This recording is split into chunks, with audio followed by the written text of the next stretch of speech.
President Cyril Ramaphosa says South Africa is on a firm footing ahead of the World Economic Forum in Davos, Switzerland.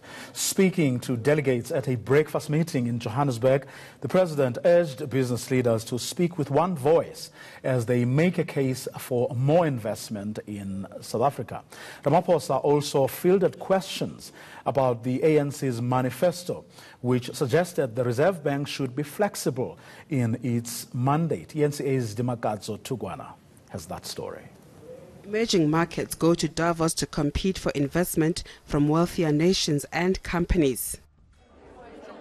South Africa's 50-odd member team will have an easier task selling the country as an investment destination compared to a few years ago. President Ramaphosa says a lot's been done to meet the goals the country set itself. Dealing with corruption is one of the key resolves that we have, and we intend to carry on with that work. Ramaphosa says the country has gone some way in ensuring policy certainty. Let us engage even on areas where there's policy uncertainty. It is a journey. We're not going to be able to solve issues that impact on some areas of policy uncertainty immediately, but let's talk. The president says the ANC has no plans to interfere with the Reserve Bank's mandate, a view echoed by the finance minister. Minister Tito Mboweni says government has a covenant with the bank. We came to a covenant that said that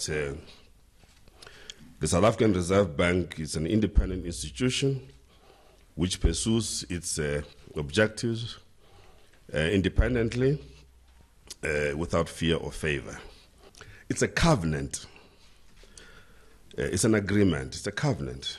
But it happens to be a very good covenant. Mboweni says talk about prescribed assets does not help when there's malfeasance and corruption in state-owned entities and government. It comes after the ANC says these funds must be used for what it termed socially productive investments such as housing and infrastructure, as well as job creation. You have to be very careful how you go about it. These institutional investors are custodians of people's money, and they need to make sure that wherever that is invested, there is preservation and growth. Team SA leaves for Davos next week. Dimakadzo Tugwana, Johannesburg.